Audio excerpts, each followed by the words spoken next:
Gempa besar Turki membuat kita sebaiknya mengenal negara Turki lebih jauh lagi, juga mengenal tokoh sentral negara tersebut, Pak D. Erdogan, lebih jauh lagi. Erdogan yang dengan tegas berkali-kali menyatakan akan membawa Turki ke zaman kejayaan Ottoman kembali seperti di abad 17 yang menguasai seperempat Eropa dan Asia Barat hingga Afrika Utara adalah pemimpin kelas dunia yang bermain agresif berperan di kawasan. Sengaja kita ungkap banyak pemimpin besar dunia saat ini yang sedang berkuasa agar mengingatkan kita akan pilihan raya yang sebentar lagi di Indonesia di tahun depan untuk memilih tokoh yang kelas dunia agar Indonesia bisa diperhitungkan. Tidak seperti data di banyak literatur geopolitik dunia saat ini yang tidak meletakkan Indonesia bahkan sampai tahun 2050 sebagai pemain dunia atau sebagai global player karena kebijakan luar negerinya dianggap lemah. Di abad ke-14 saja Indonesia dihormati dengan Nusantaranya Majapahit yang kemudian melemah lalu masuk Belanda menjajah yang sewaktu kemerdekaan Indonesia baru bisa merebut wilayah apa yang Belanda jajah saja, bukan apa yang Indonesia miliki yaitu Nusantara. Kalau semangat Nusantara sebagai visi bernegara, maka Malaysia, Singapura, Brunei, Selatan Filipina, Timur adalah wilayah Indonesia. Sama seperti semangat Erdogan yang akan mengembalikan kejayaan Ottoman di mana Suriah, Yunani adalah wilayah asli mereka. Juga ketika Great Rusia di bawah Tsar Rusia, maka sampai Polandia wilayahnya.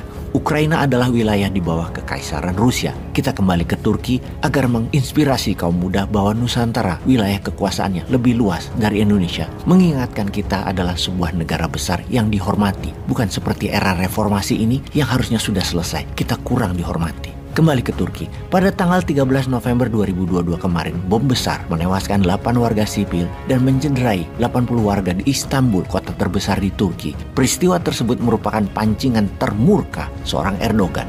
Kelompok separatis Kurdi yang berada di wilayah tenggara Turki dan utara Suriah adalah tuduhan dalang penyebab bom tersebut. Kelompok PKK atau Partai Pekerjanya Kurdi dan SDF atau Syria Democratic Force, pasukan demokratik Suriah, milisi yang didukung Amerika yang saat ini mengendalikan timur laut Suriah. Sebagian besar pejuang SDF adalah orang Kurdi yang dianggap Turki sebagai cabang atau underbow dari Partai Pekerja Kurdistan, PKK tersebut yang dilarang di Turki. Seminggu kemudian Erdogan memerintahkan pasukannya menyerang sepanjang perbatasan selatan Turki dengan pesawat pembom di kota-kota sepanjang perbatasan di wilayah Suriah seperti kota Tal Rifat, Ain al-Arab, Cizre, Hakurt, Kandil yang merupakan wilayah populasi Kurdi dihujani bom dan roket oleh Turki.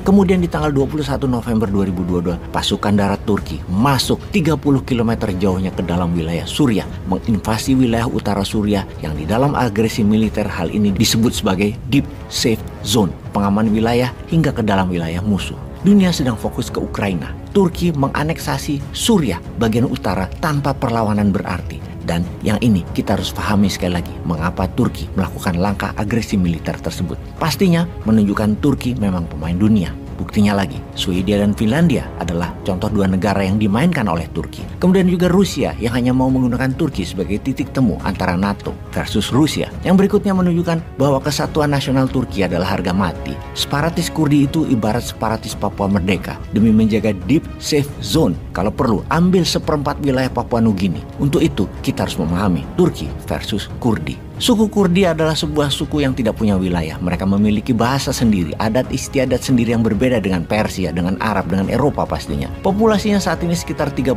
jutaan warga Kurdi berada di 4 negara. Wilayah Turki yang terbesar sekitar 15 juta penduduk, yaitu di sisi tenggara Turki, kemudian sisi utara dan timur Suriah, juga barat Iran dan utara Irak. Suku Kurdi ini diperangi 4 negara tersebut ketika ingin merdeka. 15 juta populasi Kurdi menempati 1/5 wilayah Turki. Sisanya yang 15 jutaan berada di 3 wilayah negara, Suriah, Irak, dan Iran. Semua ini membuat suku Kurdi adalah suku terbesar di dunia yang tidak punya negara. Mereka sejak ratusan tahun ingin membentuk negara Kurdistan. Namun Kurdi yang diperangi dengan brutal oleh Iran dan Irak misalnya, yang melarang bahasa Kurdi dipakai atau dihukum, Kurdi tetap bertahan dengan siksaan berat hingga saat ini. Saat ini kekuatan Kurdi ada di wilayah Suriah sisi timur laut dan utara. Mereka merapat dengan ISIS dan mendapatkan senjata dari Amerika, di mana kekuatan militernya menguat. Diperkirakan mereka akan meluaskan wilayahnya ke Turki, Irak, dan Iran. Dan kalau hal ini terjadi maka Turki akan kehilangan penduduk. Wilayahnya 1/5 akan hilang. Jepang, akan kehilangan pendapatan pajak, akan kehilangan sumber daya alam, persis seperti lepasnya Timur Timur dari Indonesia yang bernilai mungkin 1.000 triliun lebih. Itu Timur Timur bisa lepas juga dan Turki jadi rugi.